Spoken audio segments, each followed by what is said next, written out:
Hello दोस्तों, स्वागत है हमारे और आपके YouTube चैनल राहुल बायो में। और आज हम पढ़ने वाले हैं एक बहुत ही इम्पोर्टेंट टॉपिक, जिस टॉपिक का नाम है नर जनन तंत्र।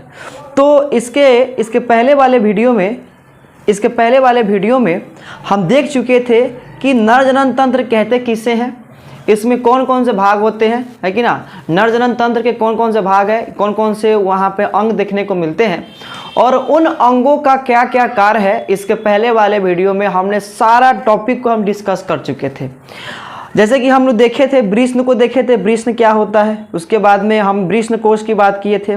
उसके बाद में हम लोग अधिवृषण के बारे में पढ़े थे, शुक्रवाहिनी के बारे में पढ़े थे, शुक्राशय ग्रंथि के बारे में पढ़े थे, प्रोस्टेट ग्रंथि क्या होता है इसके बारे में पढ़े थे, शिशन क्या होता है इसके बारे में पढ़े थे और मूत्र मार्ग क्या होता है इसके बारे में पढ़े थे। तो ये जो भी डायग्राम जो था इसके पहले वाले वीडियो में कवर कर लिया गया है। अगर अभी तक उस वीडियो को आप नहीं देखे हैं तो जाकर उस वीडियो को पहले देखें, तब जाकर इस वीडियो को देखें, तब जाके आपको काफ़ी बेहतरीन तरीक़ा से समझ में आएगा। समझाने वाला जो भी वीडियो था इसके पहले वाला हम लोग कवर कर चुके हैं। आज हम देखने वाले हैं कि इसके पहले वाले वीडियो में हमने जो भी टॉपिक का बात किए थे, जो भी अंग का बात किए थे, उसका थ्योरी का बात करेंगे, है कि ना। चलिए तो आगे देखते हैं। तो ये हमने इसके पहले वाले वीडियो में इस सब को हमने देखा था और उसके बाद में हमने ये डायग्राम का भी हम बात किए थे जो NCERT बुक में दिया गया है, ठीक है। तो आइए अब हम लोग देखते हैं क्या इसके पहले वाले वीडियो हम लोग पढ़े थे, ठीक है ना। तो सबसे पहले हम लोग ये पढ़े थे कि नर जनन तंत्र होता क्या है। तो बताए थे अंगों का वह समूह जो नर युग्मक को बनाए और नर युग्मक को बनाने के बाद युग्मक का स्थानांतरण करे, तो वैसे अंगों के समूह को हम लोग नर जनन तंत्र कहते हैं, ठीक है ना। चलिए तो वही लिखा गया कि जनन कोशिका उत्पादित करने वाले अंग एवं जनन कोशिका को निषेचन के स्थान तक पहुंचाने वाले अंग संयुक्त रूप से नर जनन तंत्र कहलाते हैं, ठीक है। इंक चेंज कर लेते हैं, यानी कि नर युग्मक बनाने वाला, ठीक है, उसके बाद में उसका स्थानांतरण करने वाला, ये सारे अंग जो है एक साथ इसको क्या कहते हैं, हम लोग नर जनन तंत्र कहते हैं, ठीक है। तो यहाँ पे सेकंड में लिखा गया है कि नर जनन तंत्र में निम्नलिखित अंग होते हैं, जैसे कि वृषण हो गया, शुक्रवाहिनी हो गया, अधिवृषण हो गया, प्रोस्टेट, उसके बाद में शुक्राशय ग्रंथि हो गया, प्रोस्टेट ग्रंथि हो गया, है कि ना। ये ठीक कर लीजिएगा, यहाँ पे शिशन होगा, शिशन हो गया, मूत्र मार्ग हो गया, वृषण कोश हो गया। और यहाँ पे ये सब क्या है, ये सब नर जनन तंत्र के भाग है जो नर में पाया जाता है, ठीक है। और सब एक साथ मिलकर क्या करता है कि नर जनन कोशिका को बनाने में सहायता करता है, ठीक है, और उसके अलावा उसका स्थानांतरण में जो है सहायता करता है, ठीक है। और इसके पहले वाले वीडियो में हम ये सब देख चुके हैं, ठीक है ना। तो आइए उसके बाद में हम पढ़े थे वृषण के बारे में। तो वृषण कहाँ है, वृषण यहाँ पे है। ये जो देख रहे हैं गोला आकार का जो संरचना है उसको हम लोग वृषण कहते हैं। वृषण जो है नर में पाया जाता है, इसके अंदर नर युग्मक शुक्राणु का निर्माण होता है, ठीक है। और वृषण के अंदर से एक टेस्टोस्टेरोन नाम का हार्मोन भी बनता है जो नर को नर गुण जो है देता है, ठीक है। तो वहीं पे यहाँ पे ठीक कर लीजिएगा, यहाँ पे नार हो गया है, यहाँ पे नर होगा। नर में एक जोड़ा वृषण पाया जाता है जो वृषण कोश से ढका होता है, ठीक है। तो फिर से आते हैं डायग्राम पे। ये वृषण है और वृषण के चारों बगल यहाँ पे आप देख रहे हैं एक त्वचा से ढका हुआ है ये वृषण, और इसे हम लोग क्या कहते हैं, वृषण कोश कहते हैं, ठीक है ना। तो वृषण की संख्या कितनी होती है, 2 होती है, और एक ये ढका होता है त्वचा से। उस त्वचा को हम लोग क्या कहते हैं, उस त्वचा को हम लोग कहते हैं वृषण कोश, ठीक है। फिर यहाँ पे देखिए लिखा गया है कि थर्ड लाइन में कि शुक्राणु सूक्ष्म संरचना होती है जिसमें अनुवांशिक पदार्थ गुणसूत्र होता है एवं शुक्राणु में एक लंबी पूंछ होता है जो मादा जनन कोशिका की ओर तैरने में सहायता करता है, ठीक है। तो शुक्राणु तो कहाँ बनता है, शुक्राणु बनता है वृषण में। वृषण की संख्या कितनी होती है, 2, ठीक है। और वृषण ढका किससे होता है, वृषण कोश से। और वृषण में जो शुक्राणु बनता है वो क्या है, यहाँ पे आइए देखते हैं उसका फोटो। ये देखिए यहाँ पे आप शुक्राणु का देख रहे हैं फोटो। शुक्राणु क्या है, एक सूक्ष्म संरचना है कि ना, एक सूक्ष्म कोशिका है जो और एक बार में जो वृष में जो क्या बोलते हैं शुक्राणु बनता है काफ़ी अधिक मात्रा में बनता है, अनगिनत संख्या में बनता है, और दोनों वृष में बनता है। तो यहाँ पे आप देख रहे हैं शुक्राणु, ठीक है। शुक्राणु का 3 भाग है। पहला भाग इसका पूंछ, ठीक है। उसके बाद में दूसरा भाग यहाँ पे है गर्दन, उसका गर्दन है, और तीसरा भाग उसका सिर है, ठीक है। तो यहाँ पे देखिए शुक्राणु का जो सर है उसके ऊपर ये लाल रंग का जो आप देख रहे हैं, ये इसको बोलते हैं अग्रपिंडक होता है, जो काफ़ी सहायता करता है निषेचन के समय, ठीक है ना। ये अंडाणु को भेदने में सहायता करता है। उसके बाद में पीले रंग का जो देख रहे हैं भाग, वो उसका कोशिका द्रव है, ठीक है। बीच में गोला है वो केंद्रक है, और उस केंद्रक के अंदर धागे के रूप में उलझा हुआ जो संरचना है वो उसका डीएनए है, उसका वो अनुवांशिक पदार्थ है जो जनक से आता है, ठीक है। उसके बाद में जो गर्दन होता है बाबू, गर्दन में काफ़ी अधिक मात्रा में माइटोकॉन्ड्रिया देखने को मिलता है कि ना। और ये माइटोकॉन्ड्रिया क्या करता है कि शुक्राणु को ऊर्जा प्रदान करता है तैरने के लिए, ठीक है। और पूंछ क्या करता है, पूंछ तैरता है, पूंछ के सहायता से क्या करता है कि शुक्राणु तैर के मादा जनन तंत्र तक जो है पहुंचता है, ठीक है।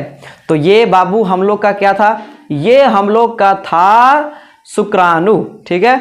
चलिए, तो इसी के बारे में आपको याद रखना है। शुक्राणु के 3 भाग, कौन भाग, पूंछ, गर्दन और इसके बाद में सर, ठीक है। सर के सबसे ऊपर अग्रपिंड देखने को मिलता है। उसके बाद में सर में देखने को मिलता है कोशिका द्रव, सर में ही देखने को मिलता है केंद्रक, और केंद्रक में होता है डीएनए, और गर्दन पूरा बना होता है माइटोकॉन्ड्रिया से, जो सहायता करता है तैरने में, ऊर्जा प्रदान करता है, ठीक है। चलिए, यहाँ तक हो गया था। उसके बाद में हम लोग आगे बढ़ेंगे तो क्या देखेंगे कि वृषण उदर गुहा के बाहर वृषण कोश में स्थित होता है, ठीक है।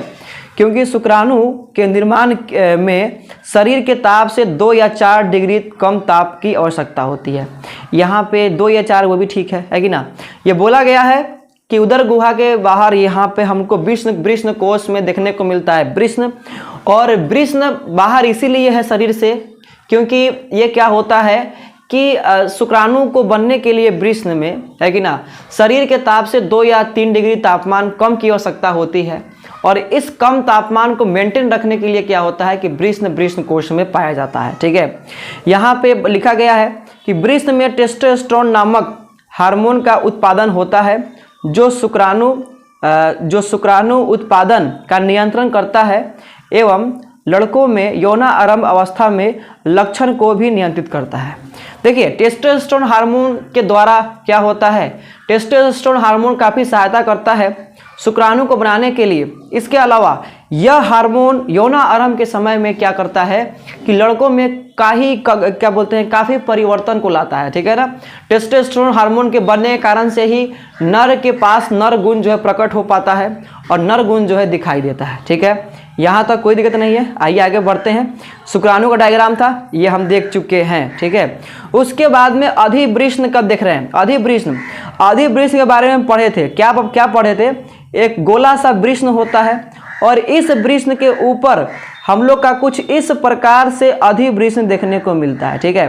तो यहाँ पे बाबू ये जो हम लोग अभी जो बना रहे हैं, अभी डायग्राम जो बना रहे हैं, ये क्या है, ये जिसको पीला रंग से रंग रहे हैं, ये अधिवृषण है। अधिवृषण वृषण के ऊपर पाया जाता है, संख्या में 2 होता है, क्योंकि वृषण 2 है तो अधिवृषण भी 2 होगा, है कि ना। और अधिवृषण में क्या होता है कि शुक्राणु यहीं पे आके इकट्ठा होता है, यहीं पे आके परिपक्व होता है, ठीक है। इसका काम 2 है। तो वहीं यहाँ पे लिखा गया है, आप ध्यान से देखिए कि यहाँ पे लिखा गया है कि यह वृषण का वह स्थान है जहाँ पर शुक्राणु का संग्रहण होता है तथा शुक्राणु को परिपक्व तथा क्रियाशील होकर निषेचन योग्य बनाया जाता है। यानी ये वाला बात हो रहा है, ये जो वृषण का वह ऊपर वाला भाग है जहाँ पे क्या होता है कि यहाँ पे तो शुक्राणु बनेगा, ठीक है। यहाँ शुक्राणु बनेगा, ये शुक्राणु आके यहाँ पे इकट्ठा होगा, यहीं पे इकट्ठा होगा, यहीं पे परिपक्व होगा, यहीं पे क्रियाशील होगा, ताकि ये आगे जाके कर सके क्रिया निषेचन का, ठीक है।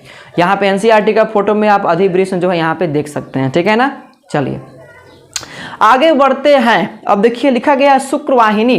शुक्रवाहिनी क्या था, यहाँ पे आपको हम एक छोटा सा बांधे डायग्राम। तो यहाँ पे हम लोग का वृषण था, ठीक है। वृषण के ऊपर यह अधिवृषण था। अधिवृषण के बाद एक पतला सा जो नलिका निकला था वो क्या है, वो है हम लोग का क्या बोलते हैं कि शुक्रवाहिनी। ठीक है, आप यहाँ पे शुक्रवाहिनी को देख सकते हैं, ये जो गया है इस प्रकार से, ये क्या है, ये शुक्रवाहिनी है। ठीक है, शुक्रवाहिनी कितना होता है, 2 होता है, क्योंकि वृषण भी 2 है तो शुक्रवाहिनी भी 2 होगा। नाम में ही आंसर है शुक्रवाहिनी, यानी कि शुक्राणु को ढोने वाला नलिका को कहते हैं शुक्रवाहिनी। ठीक है, तो शुक्रवाहिनी क्या करता है, शुक्राणु को क्या करता है, शुक्राणु को वृषण से लेकर जो है वृषण से लेकर शीशन तक पहुंचाने का काम करता है। ठीक है, वही लिखा गया है कि शुक्रवाहिनी, जिसको वास डिफरेंस भी कहते हैं, एक लंबी नलिका है जो शुक्राणु को वृषण से, यहाँ पे शीशन होगा, जो शुक्राणु को वृषण से शीशन तक क्या करता है, पहुंचाती है। ठीक है, तो यहाँ पे आप लोग डायग्राम में देख सकते हैं एक बार और। चलिए उसके बाद में यहाँ पे, ठीक है, तो यहाँ पे देखिए ये जो ग्रीन कलर का जो बनाया गया है ये वाला, ये क्या है, यही हम लोग का है शुक्रवाहिनी। ठीक है ना, यहाँ तक कोई दिक्कत नहीं है। चलिए आगे बढ़ते हैं, आइए आगे बढ़ते हैं हम लोग अब। चलिए उसके बाद में है प्रोस्टेट ग्रंथि। ठीक है, तो वीडियो थोड़ा बड़ा हो चुका है, तो इसको डालने में काफ़ी परेशानी होती है, इसीलिए जो भी अंग बाकी है इसको हम लोग नेक्स्ट वीडियो में इसको कवर करते हैं। ठीक है, तो अगर ये वीडियो आपको अच्छा लगा हो तो वीडियो को लाइक करें, कमेंट करें, शेयर करें, साथ ही साथ चैनल को सब्सक्राइब जरूर करें, ताकि इसी प्रकार से वीडियो आपको टाइम पर मिलता रहे। तो मिलते हैं एक नए वीडियो में एक नए टॉपिक के साथ, तब तक के लिए जय हिंद, जय भारत।